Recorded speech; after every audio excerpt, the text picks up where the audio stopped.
Exposición del doctor Andrés Felipe Zuloaga. Doctor. Hola, muy buenos días todavía. ¿Me escuchan bien? Sí, doctor, sí lo escuchamos y logramos ver sus diapositivas. Perfecto. Muchas gracias por la gentil invitación para compartir con ustedes el día de hoy en este magno evento. Felicitaciones a los organizadores. Y bueno, vamos a hablar de unos aspectos relacionados con la farmacología, la biodisponibilidad, la bioequivalencia y los biosimilares. Dentro de lo que normalmente hoy pretendemos en las tendencias que se traen en salud, con la famosa medicina de precisión o medicina personalizada, es utilizar no solamente medicamentos dirigidos a condiciones y características particulares de los pacientes, dentro de las cuales pesan, por supuesto, los aspectos genéticos, sino también definir la dosis correcta, la que ajuste a esas condiciones del individuo, no una dosis común y general. Aun cuando la medicina de precisión y la medicina, digamos, que queremos para el futuro, es un aspecto cardinal dentro del desarrollo del conocimiento en los últimos 10 años. Y esta semana previa, la revista Times, presentando lo que es el futuro de la medicina, lo ponía como una de las promesas más grandes que tenemos hacia presente y futuro.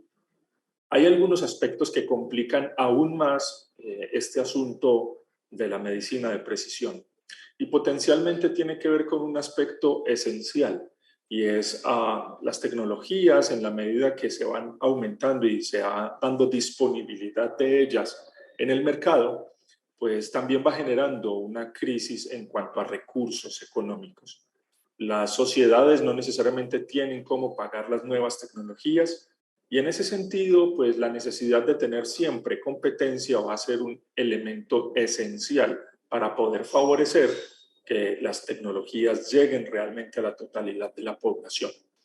Ahí es donde los términos biodisponibilidad, bioequivalencia y biológicos similares se hacen de radical importancia y que obligan a que el conocimiento, más allá de los aspectos genéticos propios que puede tener como característica cada individuo, pues también reconozcamos que estos otros elementos desde el aspecto farmacológico pesan y pesan al momento de seleccionar los tratamientos.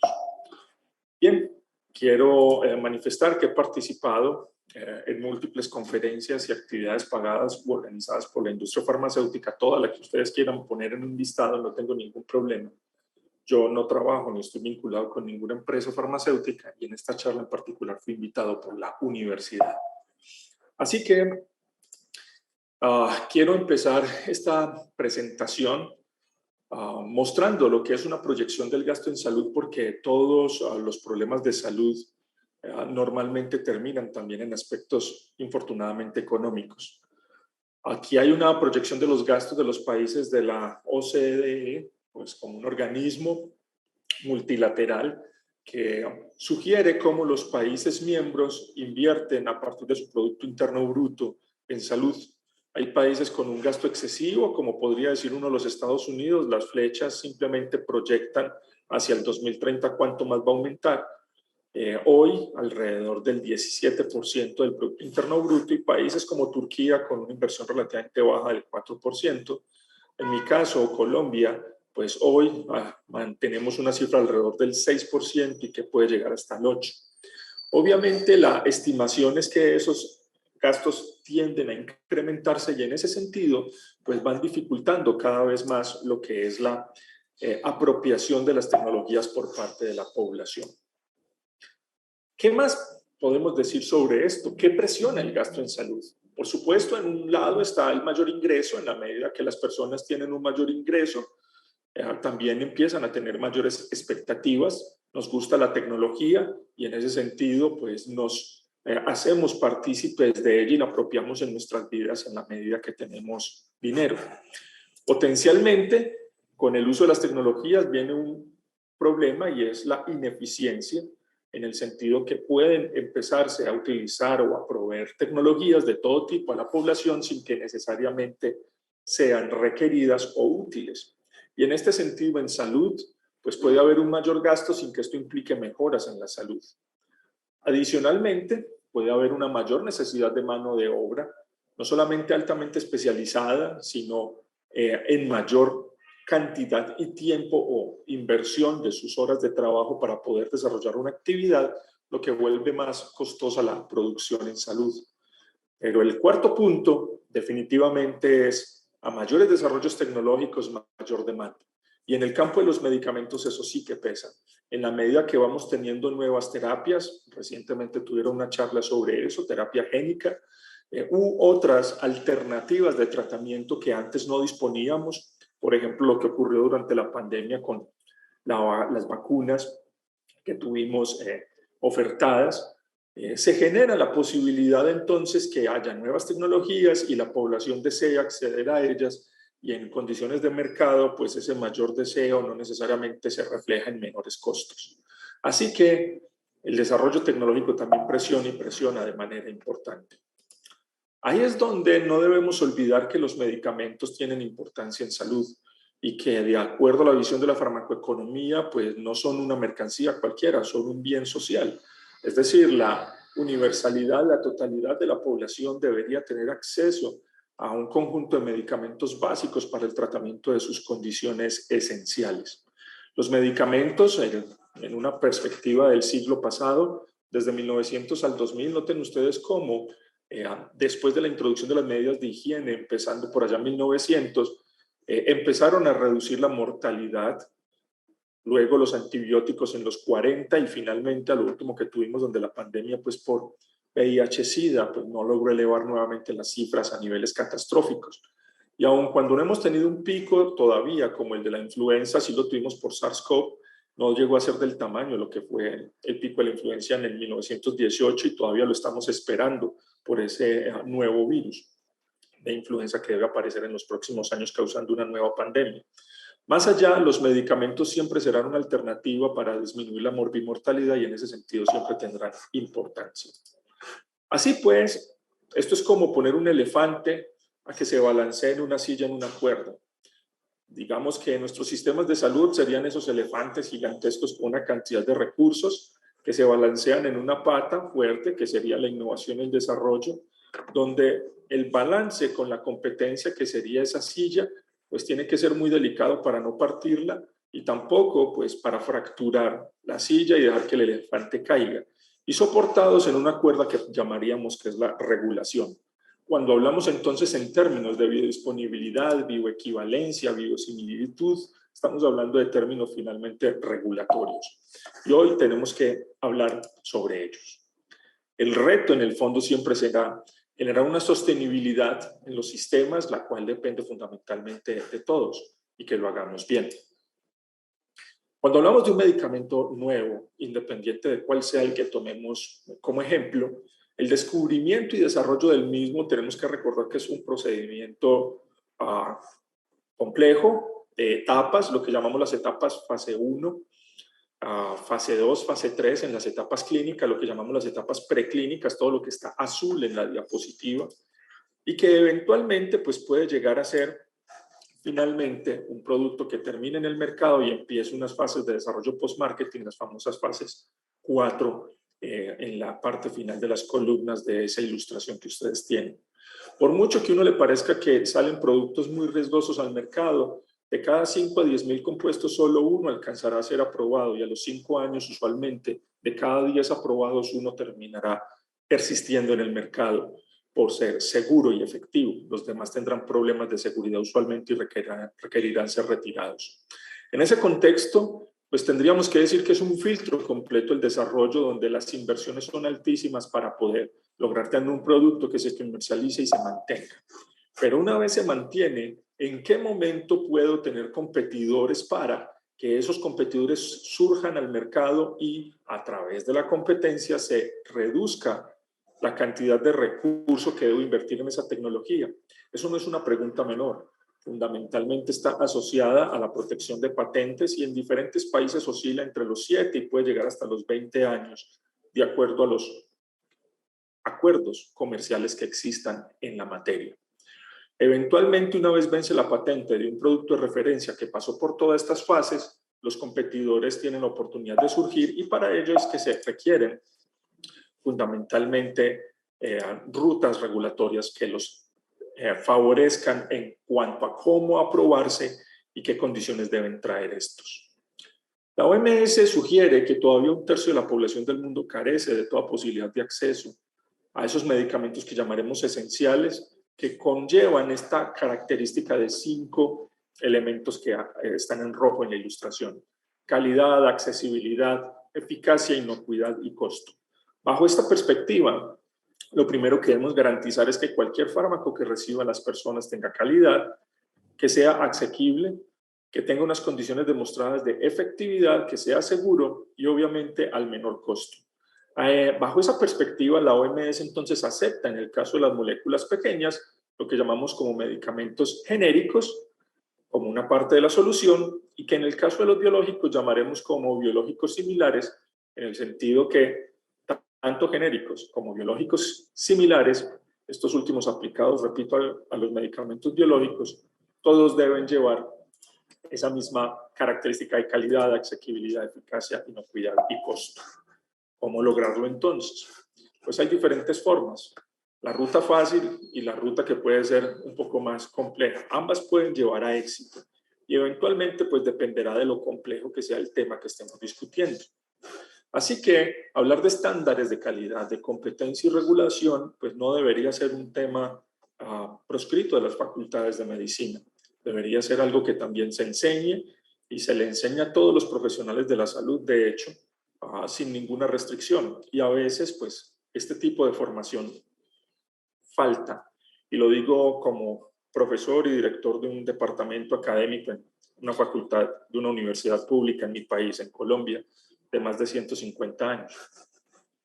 En farmacología hoy dividimos la sofisticación de 2 maneras. Por un lado, hablamos que hay un conjunto de medicamentos que son moléculas pequeñas, donde hay poca variabilidad, casi todo es de origen químico o sintético, y que eventualmente se generan a partir de reacciones químicas simples, todas ellas moléculas pequeñas en torno a los menos de 1000 daltons de tamaño molecular.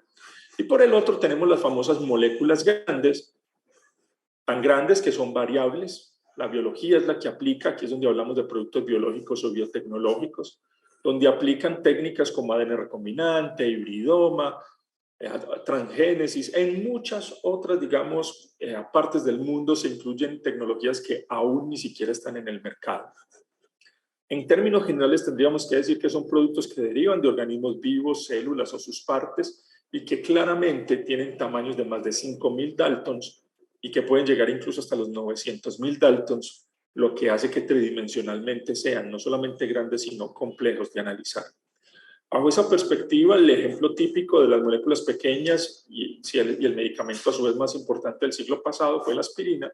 Y por el otro lado tenemos las moléculas grandes, cuyo ejemplo inicial fue la insulina recombinante humana, el primer conjunto de medicamentos biológicos que salió al mercado por allá en la década de 1990 y que ha venido creciendo y que posteriormente pues, se complementó con otras tecnologías más complejas como anticuerpos monoclonales, proteínas de fusión, en fin.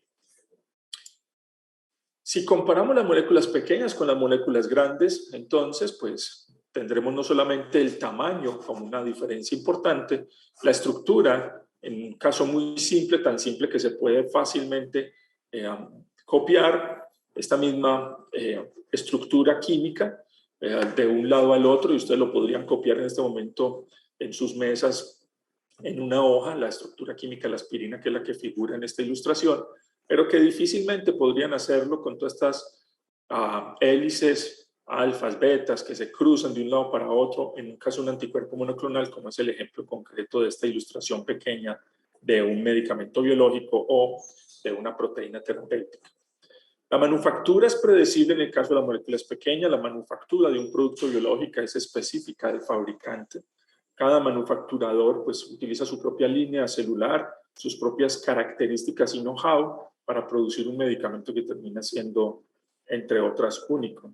Y donde la palabra identidad no aplica, a diferencia de las moléculas pequeñas, donde podemos hablar de identidad, incluso molecular, para poder decir que tenemos 2 productos que son iguales. Específicamente cuando hablamos de competidores una vez vence la patente del producto de referencia. En el campo de los productos biológicos, como ocurre igual con el café, con el vino, con la cerveza, pues se pueden parecer, ser bastante similares, mas no idénticos, y casi que depende de las condiciones generales en las que la altura, las condiciones del suelo en las que se produzca ese café, ese vino o esa cerveza, lo que define cuál es el producto. Lo mismo pasa con los medicamentos biológicos. Son productos más estables, las moléculas pequeñas, comparados con los biológicos, y claramente el mayor riesgo que tienen las moléculas grandes es las reacciones de inmunogenicidad, que aun cuando se pueden presentar con moléculas pequeñas, y todos conocemos casos de alergias, por ejemplo, a la aspirina, eventualmente son datos que podríamos llamar anecdóticos, a diferencia de la enorme frecuencia de reacciones de inmunogenicidad que presentan con productos biológicos, en muchos casos pues también sin importancia clínica, pero en otros pueden llevar a pérdida del efecto, por ejemplo, con la generación de anticuerpos neutralizantes. Así que hablar de la complejidad de una manufactura de un producto biológico es tener que recordar que en este ejemplo concreto, pues hablando de una técnica, por ejemplo, de ADN recombinante, no es solamente manipular un DNA, en este caso es introducirlo, esa secuencia genética en otro material genético, usualmente de un microorganismo, a veces es Escherichia coli, a veces Saccharomyces cerevisiae, hacer un proceso de clonación, hacer un proceso de transfección y eventualmente de separación posterior de esa replicación de la proteína que se obtiene a partir de ese material genético inicial. Luego hacer un incremento de la producción de esa línea celular para que dé origen a una gran cantidad de bioreactores de la proteína terapéutica que quiero generar. Luego, eventualmente purificarlo y llevarlo a través de caracterización y estabilidad a una materia cruda que debo finalmente tener unida a unos ingredientes inertes para ofrecer un producto farmacológico. Por muy simple que parezca lo que acabo de explicar, si lo comparara con una molécula pequeña, este proceso tiene 5.000 pasos controlados y requiere la intervención no solamente de químicos farmacéuticos o químicos puros, sino también de ingenieros biológicos, microbiólogos, a veces también virólogos, entre otros profesionales, en contraste con los 100 pasos controlados que normalmente tiene producir una molécula pequeña y donde un director técnico, generalmente químico o químico farmacéutico, es más que suficiente para el proceso. Así que es una complejidad inherente donde cada uno de los elementos que intervengan, por ejemplo, el tamaño del bioreactor, el medio de cultivo que utilizo, las condiciones mismas del bioreactor, está en anaerobiosis, está en aerobiosis, en fin, influyen sobre la proteína final producida. Como siempre nos han enseñado, en biología nada es exacto, todo depende. ¿Y de qué depende? De 10.000 condiciones. Eso no quiere decir que no se pueda generar un proceso riguroso y estandarizado para producir una proteína. Lo que quiere decir es que es muy difícil copiar idénticamente el proceso respecto al que otro fabricante ya lleva. La historia farmacéutica entonces se divide en dos, digamos, lo primero, lo que se desarrolló para moléculas pequeñas, donde el pionero fue el acta de Hatch-Waxman en 1984, que se fue difundiendo luego en el resto del mundo para aprobar competidores de moléculas pequeñas, los famosos genéricos. Y por el otro lado, está fundamentalmente desde empezando este siglo, el año 2000, las resoluciones y actas de la Comisión Europea, en las que la Agencia de Medicamentos Europea, EMA, fue pionera para empezar a dar directrices de qué pasos o requerimientos debería cumplir el interesado en producir un competidor de un medicamento biológico, que finalmente denominaron como biológico similar. En el fondo, la palabra genérico, introducida, como les digo, en la reglamentación en el mundo, con una agencia pionera que fue la FDA en los Estados Unidos, habla de una copia exacta de una molécula pequeña, mientras que un biológico similar es un producto que es altamente parecido a un producto de referencia en los términos de calidad, seguridad, eficacia y seguridad, y que en algunas otras partes del mundo pues también los llaman como follow-on biologics, como biológicos de segunda entrada, en el caso de Canadá, y finalmente también como bioterapéuticos similares, pues por no decir biosimilar, que es el término que se ha impuesto desde la Unión Europea. Así que cuando uno compara la definición de la FDA con la EMA, pues fíjense que en ambos casos son muy parecidas. La FDA dice que es un producto altamente similar, ya lo veíamos en esta ilustración, con diferencias menores en componentes clínicamente inactivos, pero que no tienen impacto significativo clínicamente. En el caso de la EMA, lo que dice es que es un producto biosimilar, es un producto médico que contiene una versión de la sustancia activa de un producto ya previamente aprobado como producto de referencia. En este sentido, pues fíjense que no estamos hablando de identidad, sino qué tan parecido es, y eso sí, que no tenga impacto desde las características clínicas de efectividad y seguridad por el hecho de no ser iguales, sino muy parecidos. Y no hay nada malo en el hecho de decir que somos distintos, ¿no? Hombres y mujeres somos diferentes, menos mal. Pero eso no significa que pues, no terminemos siendo equivalentes, que son dos conceptos diferentes.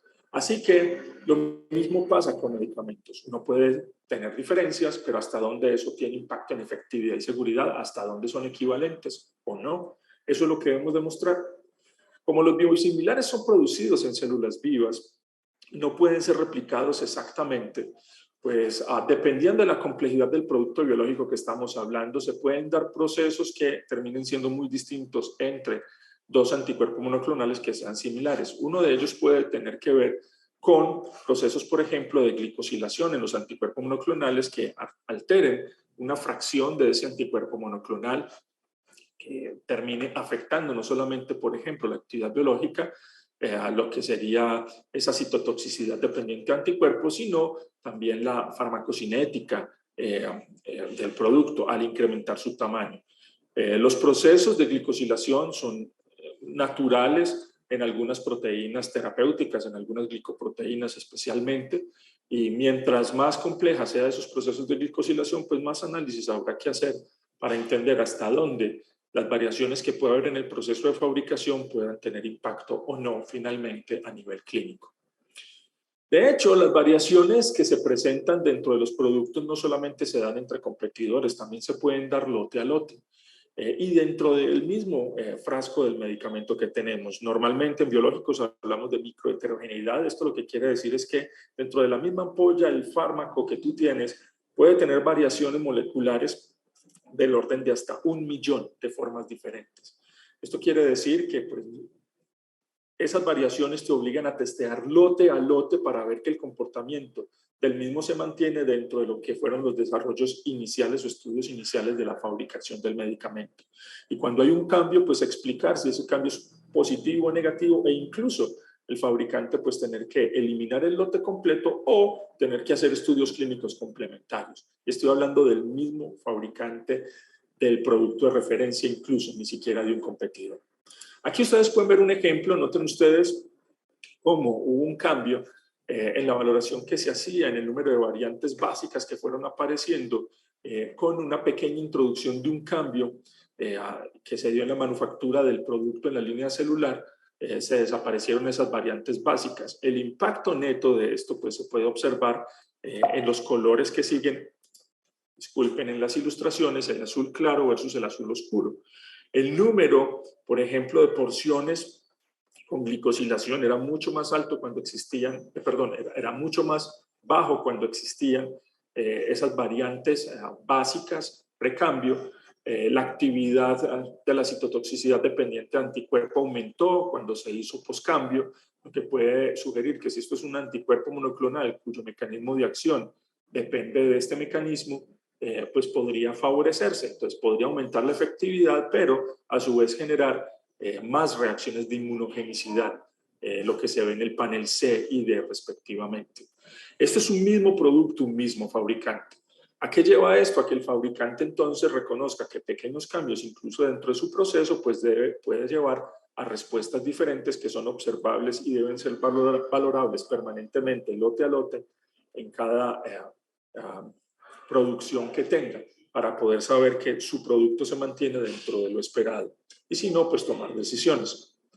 Así que cuando se habla de los competidores, la pregunta que se hacía siempre era, ok, en el caso de las moléculas pequeñas, Los genéricos deben pasar por 3 pasos. El primero de ellos es demostrar identidad físico-química, algo que es fácilmente evidenciable en esas moléculas de menos de 1000 Daltons, producción bajo buenas prácticas de manufactura, y hoy básicamente recurrimos a los estudios de biodisponibilidad bioequivalencia, que es un análogo de los estudios de farmacocinética fase 1 que desarrolla el productor de referencia, donde lo que debo decir es, si el producto químicamente es el mismo en la molécula pequeña y lo produzco bajo buenas prácticas, pues debería alcanzar la misma concentración en sangre que alcanza el producto de referencia. Y si es así, hablo de que el producto es bioequivalente y que por tanto puede ser incluso intercambiable. Y ahora entraré a esa última connotación. Ahora, desde las proteínas terapéuticas, pues como no puedo asegurar esa identidad, tengo que hacer un ejercicio de comparabilidad químico, preclínico y clínico. Un ejercicio progresivo, paso a paso, que me asegure hasta dónde cualquier cambio, si es que lo logro identificar en los análisis químicos y preclínicos, tiene o no impacto en la efectividad y seguridad del producto. Vamos a hablar entonces de algunas definiciones que pueden tener importancia en esto, especialmente en el tema de las moléculas pequeñas. Usualmente las buenas prácticas de manufactura las llamamos como normas o procesos técnicos que aseguran que las cosas se hagan con calidad. Hoy podemos decir que aunque hay medicamentos falsificados y falsifican productos de referencia y también productos competidores, las buenas prácticas se imponen alrededor del mundo. Y en términos generales las cosas se hacen con calidad. Pero hacer una cosa con calidad no significa que necesariamente lo que hagas funcione o sea seguro. La eventualidad es una cosa, en este escenario es el análisis in vitro, y otra cosa lo que ocurre en vivo, y no necesariamente existe un link directo. Así que, pues aquí tienes procesos definidos que están establecidos usualmente por las agencias reguladoras para valorar cómo se hacen las cosas, más no cómo funcionan. La palabra biodisponibilidad evalúa una velocidad y cantidad de lo que estás dando como ingrediente terapéuticamente activo que alcanza la circulación general. Aquí ya hay una primera connotación, y es que en las moléculas pequeñas lo único que importa es el ingrediente farmacéutico activo, lo cual pues deja de un lado que un medicamento no solamente es un ingrediente farmacéutico activo, sino también la combinación con ingredientes inactivos, solubilizantes, excipientes, diluyentes, que pueden tener impacto en la efectividad y la seguridad. Pero eso es lo que consideramos como el punto o el paradigma de comparación, la biodisponibilidad. Y la bioequivalencia es el ejercicio donde comparas un competidor versus un producto de referencia. Ese es el ejercicio más claro y clásico, puede haber otros, para definir si son equivalentes dentro de sus biodisponibilidades. Así que lo que vas a comparar fundamentalmente son unos parámetros farmacocinéticos clásicos como concentración máxima, el tiempo para alcanzar esa concentración máxima y el área bajo la curva, administrando de ambos en teoría la misma dosis. Si la dosis del producto competidor y la dosis del producto de referencia se administran a sujetos humanos, pues la cantidad del medicamento que alcance la circulación general debería ser la misma si son productos bioequivalentes y tienen la misma biodisponibilidad. Si no, por mucho que lo hayas producido bajo buenas prácticas de calidad, pues no estás alcanzando la concentración que alcanza el producto de referencia, y en ese sentido no serás bioequivalente y por tanto pues no deberías estar en uso clínico, porque esto puede poner al paciente en riesgos. Ahora, las buenas prácticas de manufactura y la equivalencia farmacéutica predicen la equivalencia terapéutica. No necesariamente. Por allá empezando este siglo, en el año 2000, tuve la oportunidad de participar en una serie de artículos que están en la literatura, lo pueden buscar en Medline, PubMed, comparando genéricos de productos antibióticos, y donde el resultado neto de todo este ejercicio era que había medicamentos genéricos bajo buenas prácticas de manufactura que eran equivalentes farmacéuticos, es decir, en el frasco decían tener la misma concentración de principio activo, pero no resultaban siendo equivalentes terapéuticos, es decir, no mataban la misma cantidad de bacterias que decía el producto de referencia que hacía de forma comparativa. en un modelo animal de sepsis. ¿Por qué? Pues porque eventualmente los productos no son solamente el principio activo. Y en ese sentido, el know-how en moléculas pequeñas también pesa.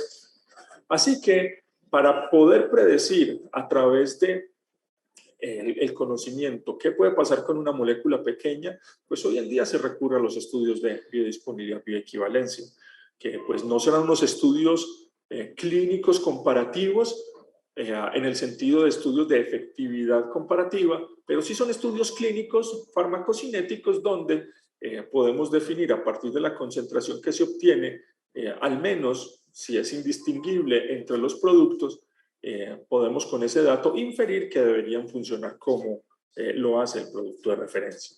Para predecir esa biodisponibilidad podríamos hacerlo también con estudios in vitro, con equipos como el que ustedes ven en la ilustración, en los que pongo una capa, usualmente una capa con contenido celular, que me divida a dos compartimentos, coloco el medicamento en el compartimento A diluido y a partir de eso evalúo cuánto pasa a través de esa capa o membrana al compartimento B, y de esa manera pues puedo comparar un producto versus otro. Hay medicamentos en los que, dependiendo de cómo se da su clasificación biofarmacéutica, que normalmente se establecen productos altamente solubles y altamente permeables en un extremo y en el otro los que son baja solubilidad y baja permeabilidad, dependiendo de la combinación de esos factores que puedo eximirlos de presentar los estudios de biodisponibilidad, bioequivalencia. Aquí puede haber controversia, sobre todo en algunas partes del mundo, porque algunos pensamos que pues esto no es absoluto, pero es aceptado que se hagan exenciones a los estudios de biodisponibilidad, bioequivalencia, sobre todo en productos que tienen una alta solubilidad y alta permeabilidad. Así que hay medicamentos en los que, por ejemplo, están en un extremo 4 y son medicamentos, pongo aquí un ejemplo, ribociclib, que están en el grupo 4 con una baja permeabilidad y baja solubilidad, en los que los estudios fundamentalmente no deberían ser in vitro, sino que deberíamos recurrir a estudios clínicos en pacientes o en voluntarios sanos para comparar ese perfil farmacocinético. De manera que a quienes se les perdona o no hace parte también de guías internacionales. Este es un ejemplo de la guía del 2021 de la FDA para decir a quienes se les perdona esos estudios de biodisponibilidad, pero en términos generales también a quienes se les recomienda que recurran a los estudios bio-bio, que es la forma de abreviar biodisponibilidad, bioequivalencia, para poder demostrar que no van a tener impacto clínico. Dentro de este mismo mi estimado doctor Andrés Zuluaga, tiene 5 minutos, por favor, para terminar. Muchas gracias. Dentro de este mismo ejercicio, entonces, les estaba mostrando ribociclib. Noten ustedes cómo la FDA, entonces, plantea unas guías de biodisponibilidad, bioequivalencia, todas las guías de cómo hacer los estudios para productos genéricos que lo requieran estar disponibles en la página web de la FDA. Y da dos escenarios para voluntarios sanos en ayunas o que han comido, y que eventualmente permite hacer esa comparación del área bajo la curva y la concentración máxima para poder concluir si realmente dentro de un rango del 80 a 125% de cada uno de esos parámetros, por ejemplo en la concentración máxima, si el rango es entre 80 y 125 del valor, el comparador debe estar en el interior de ese rango para decir que es bioequivalente. Y como el tipo de diseño que usualmente se plantea es cruzado, quiere decir que hay un conjunto de voluntarios que en el primer periodo reciben el producto de referencia, los otros el competidor, llamémoslo A al competidor en este caso, y luego de un periodo de lavado, los que recibían el A pasan a recibir el producto de referencia y los que recibían el de referencia pasan a recibir el competidor, puede ser igualmente doble cruzado. Este cruce garantiza que si no se altera las concentraciones en sangre que se obtienen y los parámetros farmacocinéticos, concentración máxima de área bajo la curva, pues podrán ser intercambiados sin ninguna consecuencia. Así que evaluar la intensidad de la acción con la concentración máxima y la duración de la acción con el área bajo la curva son elementos no menores dentro de la valoración usual para poder predecir si el medicamento va a funcionar o no. Este es un ejemplo de algo que hemos hecho en mi laboratorio para comparar dos medicamentos de metformina Noten ustedes cómo las curvas son sobrepuestas. Algo que aquí no se ve es la variación que existe en cada uno de los productos. La variación fue tan grande en el caso del producto B respecto al de A, que era referencia, que terminaron siendo inequivalentes. Así que, por favor, no tengan en consideración solo los datos promedios. Siempre recuerden que los sujetos pueden tener variación y que también pesan estas valoraciones. En Colombia, pues tenemos resoluciones para poder aprobar medicamentos genéricos y decir en cuáles se requieren esos estudios bio-bio. Y quiero que noten que hay moléculas pequeñas de uso común, propanolol, metoprolol, amiodarona, verapamil, warfarina, clopidogrel, todos ellos requieren estudios bio-bio, no son solo medicamentos de margen terapéutico estrecho. Ese es un mito que debe derribarse. Dentro de la característica no solamente debe estar el tipo de diseño de estudio que hago, sino garantizar que los centros que desarrollan esto cumplen con condiciones de buenas prácticas para el desarrollo de estudios bio-bio. Esos estudios implicarán que deben presentarse antes de la aprobación o solicitud de registros sanitarios. Sin embargo, como ocurre, este es el listado de 92 principios activos en los que Colombia es obligatorio que tengan este tipo de información. Créanme que el listado debería ser por lo menos de 3 veces más principios activos, como ocurre en el resto del mundo. Pues no excluye que los fabricantes también, aparte de estudios bio-bio, presenten más allá estudios de equivalencia terapéutica a través de ensayos clínicos. En algunos países y en algunos casos, esa es la forma de presentarse. Ahora, se aceptan estudios hechos de otros países de agencias regulatorias que se consideran nivel 5 y que eventualmente, pues en ese sentido, si se han hecho en esos países, se aceptan para poder ser aprobados. No obstante, de 258 genéricos que hay disponibles a septiembre del 2021, la página de INVIMA durante la pandemia y posterior sufrió ataques de hacker y entonces ya no tiene uno acceso a la información. De la misma manera, tenía 90 principios activos del listado y de estos, solamente 42 tenían estudios bio-bio.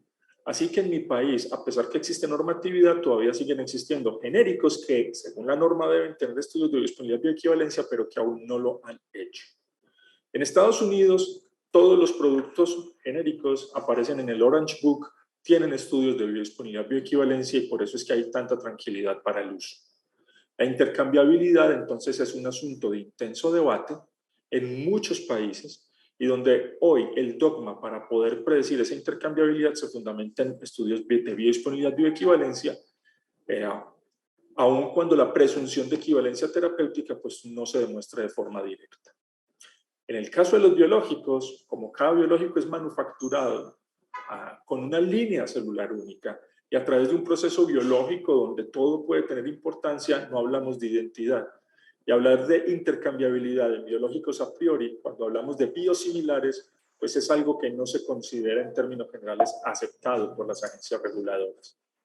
De hecho, ya les comenté que si un mismo fabricante modifica su propio proceso, puede llegar incluso, como les mostré en el ejercicio en el que cambiando un lote se aumentaba la citotoxicidad con una variación en el proceso, puede llegar a requerir incluso estudios clínicos comparativos. Si yo no tengo el conocimiento, el know-how, la historia previa de cómo se produce el medicamento, sino a partir de ingeniería inversa, desarrollé un conocimiento de cómo producir un biológico similar, pues la forma de asegurar que no tendrá impacto en efectividad y seguridad es ese ejercicio comparativo, analítico, preclínico y clínico.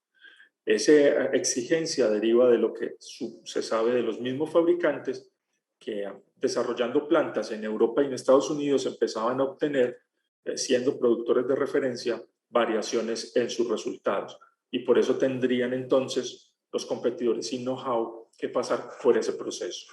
Así que la equivalencia terapéutica es algo que aplica para las moléculas pequeñas, la intercambiabilidad sí tiene el estudio de biodisponibilidad bioequivalencia, pero la pregunta que tenemos en biológicos o en productos más complejos es cuán similar es el medicamento, hasta dónde es intercambiable, hasta dónde es sustituible. Y hoy lo que piden las agencias reguladoras para llegar a la conclusión de sustituibilidad e intercambiabilidad en biológicos son estudios complementarios una vez demuestres mediante estudios clínicos comparativos que, siendo similar, no afectas ni alteras la efectividad y seguridad de tu desenlace en los pacientes a a pesar de que eres un competidor, insisto, parecido, más no idéntico. El estudio complementario de intercambiabilidad debe darse posterior a esa demostración. En nuestro continente tenemos unas particularidades y es que hay productos que no siguen este ejercicio comparativo preclínico y clínico que se exige para biológicos similares y que simplemente se aprueban siendo productos biológicos como si fueran moléculas pequeñas, incluso sin estudios de biodisponibilidad y bioequivalencia. Ese tipo de productos biológicos competidores los llamamos como biológicos competidores no comparables, otros los llaman intended copies, algunos les dicen biogenéricos, pero son términos todos que refieren productos competidores que no siguen un ejercicio riguroso como el que plantea, por ejemplo, la EMA para esos competidores de biológicos que deben surgir al mercado con todas las condiciones de efectividad y seguridad. Ese ejercicio paso a paso que no se respeta en ese grupo de medicamentos que están en nuestro continente hace difícil realmente la incorporación de competidores en el mercado. Por muy complejo que parezca exigirle a los competidores estudios analíticos, preclínicos y clínicos, noten ustedes que con el paso de los años, el número de moléculas que tienen competidores y el número de competidores por producto de referencia de medicamentos complejos, como todos los que ustedes ven en el listado, adalimumab, filgrastim, perfilgrastim, rituximab, etcétera, tiende a aumentar y viene aumentando exponencialmente. Estos son verdaderos biológicos similares que cumplen con todos estos criterios de valoración. Insisto, en nuestro continente, infortunadamente, hay productos bioimitadores o intentos de copia que se ofrecen como si fueran biológicos similares y que no deben confundirse nunca, porque un biológico similar es aquel que pasó por todo ese proceso riguroso de sumar evidencia comparativa, analítica, preclínica y clínica para llegar a una totalidad de la evidencia y concluir hasta dónde realmente hay o no impacto en la efectividad y la seguridad.